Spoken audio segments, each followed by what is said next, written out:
Hello there all my lovely jewelry makers, I'm Christina of CSLdesigns, and in today's tutorial I'm going to show you how to make this 3-in-1 macrame bracelet design. So it's 3-in-1 because we're really just learning a basic technique that we can then have some fun and play around with and turn into multiple different designs, and it gives some really cool effects. Now if you make anything from this tutorial or any of my other tutorials, I would love to see that, so please feel free to share that on social media. All my links will be in the description box down below. Otherwise, if you want to learn how to make this, then keep watching. So these are the materials that we'll need. Now of course, first of all we need our cord, and I'm using this 1mm satin cord in a lovely purple colour, but that's just what I'm demonstrating with. You can really use whatever kind and thickness of cord that you want to. Then we need our beads. I'm using these 8mm silver coated hematite gemstone rounds. Again, that's just what I'm demonstrating with. You can use different sizes and of course kinds of beads. You just want to make sure that the holes in whatever beads you're using are large enough to take 2 lengths of your cord through. Now for this bracelet I'm going to be making a loop and button closure, so of course we need the button that we want to use. So I'm using this Shank button here, and again you just want to make sure that the hole is large enough to take 2 lengths of your cord through. Now we'll of course need some scissors to cut a cord with as well. And then you also want to use something like a glue to finish off the ends of your cords with and secure everything in place. I'm using this E6000 for that. If you're using a synthetic cord though, like I am here, you can also singe the ends with a lighter. That melts the cord and seals it in place. Whichever method you prefer is up to you. And finally I'm going to be working on this mini macrame board here. It has these notches all the way along the edges, so you can easily put your cords in and out of those as we're making our macrame. Now the lengths of cords that we'll need is first of all a length of about 80 centimeters here, and this will be the holding cord. And then we'll need 2 lengths of about 2.5 meters each, and these will be our working cords. So to get started, I have my macrame board ready, and I then need to attach my cords. So first of all, I've taken the shortest length, so the holding cord, and I've just doubled it over by putting the 2 ends together, because we just need to find the midpoint, because we're going to start out by making the loop end of the bracelet. So I'm going to then place this so the midpoint is in the middle of the board, and then just attach either end on either side there, so something like that. And then I'm going to grab the working cords and basically do the same thing. So we need to find the midpoint of them. So I'm putting the ends together there of the 2 separate cords, go all the way to the other end, and then I'm just going to put them together on this end. So again, I've just folded them over, and then where the loop is here is roughly where the midpoint is. It doesn't need to be precise, but just roughly. And again, I'm going to make sure that that ends up in the middle of my board. It's just so we end up using the cords as evenly as possible, and we end up with even lengths when we get to make the actual bracelet itself. And then I'm not going to attach them on the other end because we now need to use them to start making some macrame. So we're just going to be using the square knot for this, and I'm just starting with these 2 working cords here. I'm starting with my left side. It doesn't matter what side you start with, just obviously keep repeating whatever you're doing. So I'm bringing the left cord over the holding cord, and then the other working cord on the other side here goes over that, underneath everything in the middle, and then up through the loop here on the other side. And then I tighten this, and I'm just going to tighten it in the middle of the board. And then I'm going to start with the other side. So that was the first half, now I'm doing the other half. So bring that over the holding cord, the other one comes over that, underneath everything in the middle, so that includes the holding cord, to then come up on the other side but up through the loop there, and this is the other half of the square knot, and then just tighten that. We now have 1 full square knot. And if you're not too familiar with macrame knots, I do have a tutorial where I go over the basics, so I'm going to leave a link to that in the description box down below. But basically what we're going to do is create a row of square knots here, about half the length that we need for the final loop. So we just need to make a few more, starting the next one. Again, I'm starting with the same side that I did before. Left one goes over, and you bring the other one through. And then the right one goes over, and you bring the other one through. And then once you've done both movements, you get 1 full square knot. So I now have 2 right underneath each other. So now I made about half of the knots that I need for the full length of the loop. In my case, I've ended up with 8. Of course, it all depends on the button that you're using and the size you need your loop to be to basically fit that button. But what I'm going to then do is flip it around and then make the other half with the other length here. So I'm just going to release the other long lengths of cord from this end. You can always attach these ones just to get them out of the way. Otherwise, we then just need to repeat with these cords here. And you just want to make sure you have a look at that very first knot here on this end, because you want to make sure you start with the correct side so we don't get a little bit weird looking knots. And in this case, I have this right side is the side where the cord is kind of coming from underneath the knot, and the other side, so that's the left one, is kind of coming up towards the top of the knot. So you want to start with the side where the cord is coming more underneath. So I'm going to bring that over and then bring the other one over that underneath everything in the middle and up through the loop there, the exact same way that I showed you before. So I'm going to just keep making square knots.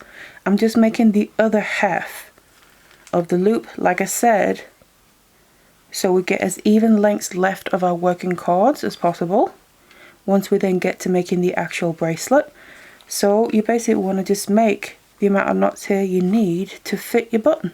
So now I should have the length that I need, so we're just going to test it. I'm just going to first of all remove it from my board here, and then we're just going to shape it so we can obviously test it against the button. So just make sure that the knots stay flat, and then bring the two ends together and then just hold them in place for now, because I just want to make sure we have the right size, because this is the point. Obviously if we don't, we can always make more knots or undo some if we need to. But I'm just going to take the button and then just try and push it through. You want to make sure obviously it can go through so it's big enough, but you also don't want the look to be too big, so the button could maybe come through when you don't need to. But that fits just perfectly. So I know that this is the right size. Now what we need to do is secure this. So I'm just going to do this freehand. You can attach this to the board or something else if you need to. But we're going to keep this loop shape, and I'm going to then, the two holding cords here, bring them close together, but also the two inner working cords, so the two that are literally facing each other. So we end up having 4 cords here in the middle. And then what I'm going to do is make sure they're nice and close together, and then use the remaining 2 working cords, so the one on either side, to fasten this by making square knots around all these 4 cords. So again, just start from one side, bring that over, the other one goes over that underneath everything in the middle, and up through the loop on the other side. And obviously the most fiddly one is the first one here, because after that everything will be nice and fastened in place. So we then just go to tighten it all the way up underneath where the ends of the previous knots are.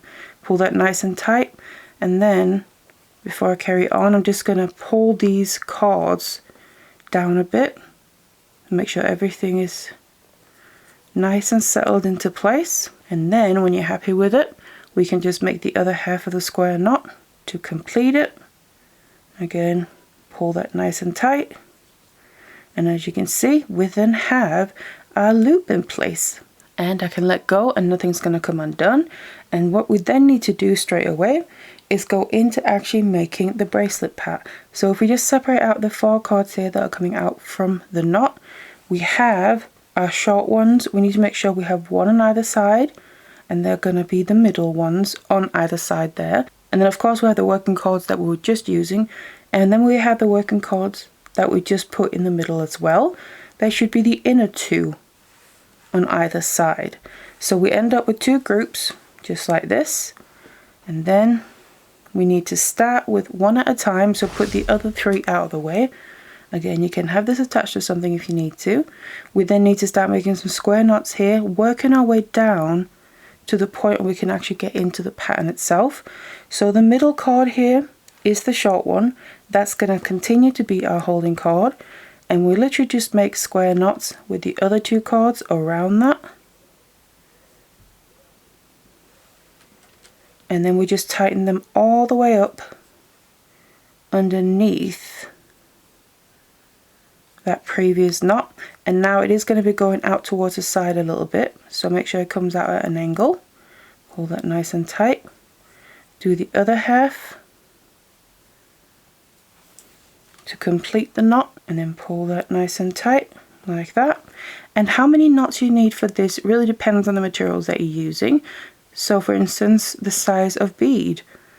So if you're using a smaller bead, you maybe need less knots here, whereas if you're using a larger bead, you maybe need more. But basically the aim is to make enough knots to get into position to be able to add in our first bead. So you just want to do that on that side, and of course we then need to go to the other side and do the same thing, except I like to do it in a mirrored image.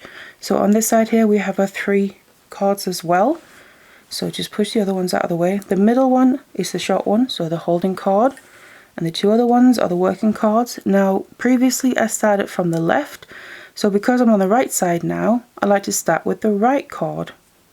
It just mirrors how the knots look, and also when we go to add the beads in, the cords will then be in the same position. Otherwise it's the same principle. Tighten your knots on this side so they're coming out at a bit of an angle, and then make the other half to complete this one. So you can see it's exactly the same movements of the knots, and it doesn't matter what side you start with as long as you then stay consistent.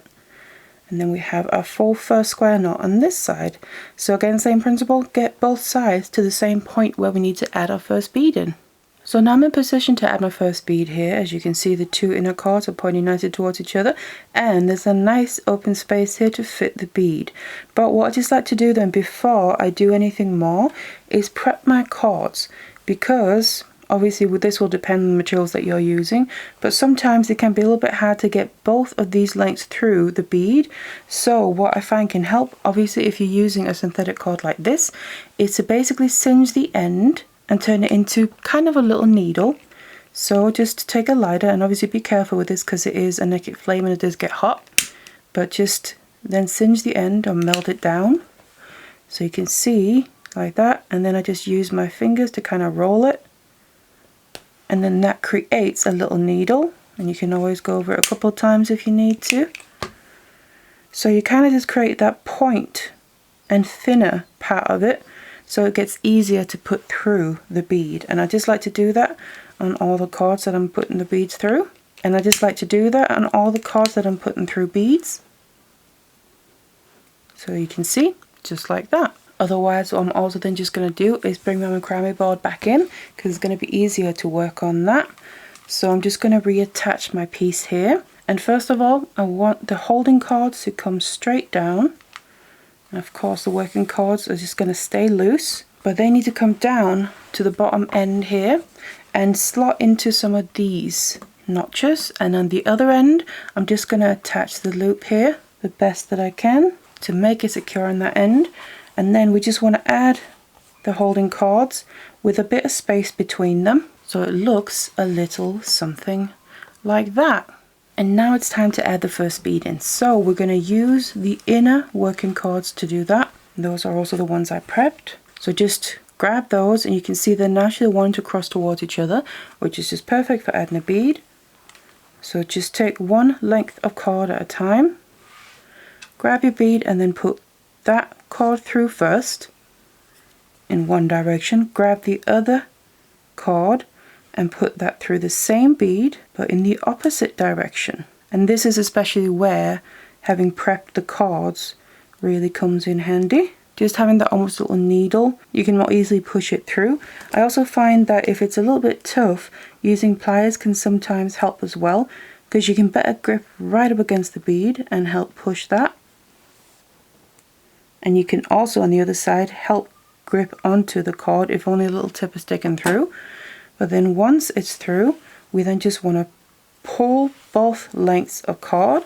You can see they're now cross inside the bead, and they're going to end up going to the opposite side of where they're coming from, and the bead is going to sit just perfectly in between the knots there that we made.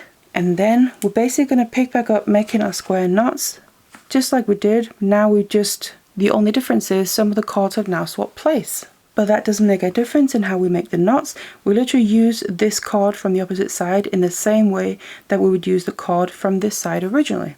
Now we just have the bead in place. So on the left here, I'm starting with my left cord and then taking the right one over that underneath everything in the middle. And I'm just focusing on the left side for now. You want to then tighten this knot as tight up underneath the previous one as possible. Sometimes the bead can be a little bit in the way, so just do your best. And then the other half of the knot to complete the full square knot, just like that. And that's the first knot after we've added in the bead. Now what we then need to do is make a row of knots here that's long enough to reach the next point where we need to add in a bead. And again, that can be different depending on the materials that you use, so you're kind of going to have to trial and error that, because you can always make what you think might be enough knots. If it's not enough, just make a few more knots. If it turns out you made too many knots, just undo some. And then of course you can just keep repeating that amount throughout. But like I said, you want to make that amount of square knots on this side. On the other side, we do the same thing, except remember, we start with the opposite side. So on the right side, I'm starting with the right cord. So bring that over, the other one goes over that, underneath everything in the middle, up through the loop, and then tighten that as close to the previous knot as possible. And then just pick back up, making your square knots. And of course this side would then want the same length as the other side. So I've now made my length of knots here on both sides, and what I've ended up with is 8.5 knots, and I've done the extra half knot, so 8 full knots and then the extra half of the next one, because these sides are going to swap places. So I basically want the inside cords here to be in the same position as they were last time I added in a bead. So it's just to keep it symmetrical, because like I said, we're going to swap sides. So I'm releasing my holding cords, and it doesn't matter which one you do over and under, just make sure you do it consistently. So one side here, I'm going to start bringing that towards, kind of putting a shape into it, bring it towards the other side, and obviously bring your holding cords and working cords with you. And then the other side, you can also just release it completely and kind of help shape it. The other side is going to cross over or under, doesn't really matter, towards the opposite side of where it's coming from. So we basically just create a nice little cross there. So the two sides have swapped sides. I'm going to reattach the top part and then the bottom part as well, but obviously just the holding cords, but now they're on the opposite side to where they were before. So just bring them into the slots on the bottom. Now first it will want to kind of open back up a little bit, but that's just until we get the first bead in place. Like I said, you can just try it out, and if you find that there's not quite enough space for your bead, you just need to make some more knots, or if you find there's too much space, you can just undo some of your knots. But then you want to grab your bead and again take one length of your working cords, these are the inner ones, and put that through the bead first of all, and then take the other side, so that working cord from the opposite side there, but the inner one again, and then bring that through the bead as well, but in the opposite direction. Just make sure it comes all the way through. Grab the cord with pliers if you need to, and then just start pulling both of them through until we get the bead all the way down to sit in between the two sides, and you can then see it just puts it perfectly into place. And then all we need to do is pick back up, making our square knots. Just start with one side at a time. And I'm going to start with the outer one. So on the left side I'm taking the left cord, and then the right one is the one coming through the bead from the other side, but it's now on this side. Make your first half of square knot, tighten that right up underneath the previous one, and then just keep making square knots here. And now where you've added in the first kind of crossover section there between the beads, you'll know as well how many knots you need to make for every section throughout the rest of it. Obviously assuming you want to keep it like this, although you do have many options. So now you should know the amount of knots that you need to make, so just do them on this side first of all, and then go to the other side. Same thing, start with the outer one, so that means the right one on this side.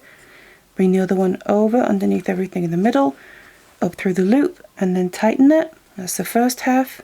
Complete the knot by making the other half. And again, make the same amount of knots on this side.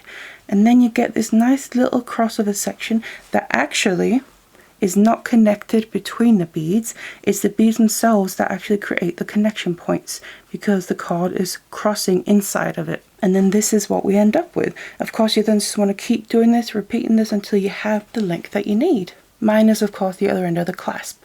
So now I've reached the other end here, and what I've done is just added my final bead in the same way that I showed you, and then I've also added another 5 knots after the bead on either side, of course. Again, that will depend on your material, so just test it out and see how you go. So now what we need to do is finish off this end as well. So I'm just going to release the holding cord and bring that into the slot with the other one, and then the two inner working cords, we bring them down into the same slot as well. And basically what we're going to do is bring the ends together here by using the outer working cord on either side, and again just making a square knot around them. So make the first half and tighten that nicely. So we basically end up with this end looking the same as the other one where we started out. And make the other half of the square knot. Make that nice and tight. Then I'm going to start my next knot here. So make that first half, and now I want to start to think about also finishing off some of these ends of the cord. And for that I'm just going to get my E6000 glue, and I'm just going to use a toothpick to apply it with. So you just want to get a little bit on here. It doesn't have to be loads, just enough to add to the holding cords here underneath the last knot that we made. And I do it all across all the holding cords on the front and also on the back, so that when we then finish off this knot here by making the other half of the knot, so again that's starting from the other side, under and through, then as I tighten this, it's going to tighten on top of the glue, and when that glue dries it's going to really help it adhere and all stay securely in place. And then I'm just going to make another knot as well. Of course it's up to you how many you're going to make. So what we're doing now is creating the distance from the end of the bracelet there to where we're then going to add our button in. And then I'm going to make another knot, but before I do I want to then go in and cut off some of these cords here. So I only have two left that we bring through the button. So I'm going to just take the two middle ones and then cut as close to the previous knot as possible, obviously without cutting any of the other ones off. And then I'm just going to go in and finish off that final knot. There we go. So now we are left with two holding cords here, which will fit nicely through the button that we're using. So we need to just grab that, and we have our loop on the back, and I'm just taking the cords here, feeding them through that loop, and then bringing the button all the way down. Now you can either sit the button like that or like that, it's up to you, or what's going to be the front and the back of the piece, it doesn't really matter. But then place the cords back in the slot, and then we just got to make some square knots on the other side of the button here to hold it in place. So it's literally just like caging in a bead, except it's a button instead. So I'm making the first square knot, and then I'm just going to do the same trick as before with the glue. So I'll just get a little bit on the toothpick. So I put the glue on the holding cords just underneath that previous knot, because just like previously, when this dries then it's inside of the knot, and it's going to help everything be nice and secure, especially here on the end, because obviously we're going to need to cut off the excess of the cords. And then I'm just going to make another knot on top of this glue, tighten that in place and finish that off. And it's up to you how many knots you want to make here. You can make 2 or 3, whatever you feel is most secure. But then of course we are basically done with the bracelet. We now just need to let the glue dry so we can go in and cut off all the excess. So once the glue is dried here, all there's left to do is get rid of the excess cords. So just get your scissors and you just want to go in and cut them off right where they're coming out from the knots. Just do a few at a time. Also the working cords. And then if you want to, you can always take a bit of glue and just go over the ends there just to fully secure them in place. But otherwise, you then have your bracelet finished and ready to wear. And the button fits just nicely, and we have a lovely closure that also fits nicely with the design all the way around. So that is the basic technique of how to make this design, but you have several different options of what you can do with it, so play around with it a bit. Of course here we kind of framed in every single bead, so we did the crossover section there between every single bead. You could also space it out more and then do it between every second bead or more, and then also something like just make one crossover section in the middle and make it a feature in itself, and it just gives you different looks and different results on the bracelet just from that same basic technique. So there's really a lot to play around with, and you can achieve some really interesting results. So I really hope you enjoyed the tutorial for this 3-in-1 macrame bracelet design. Now if you want to check out other macrame designs, I have loads on my channel, and I also have playlists. So feel free to have a look around, and while you're there you can always like, share and subscribe. And I do make tutorials within many different mediums. Otherwise, I really hope you enjoyed this one. Thank you so much for watching it, and I'll see you in the next one.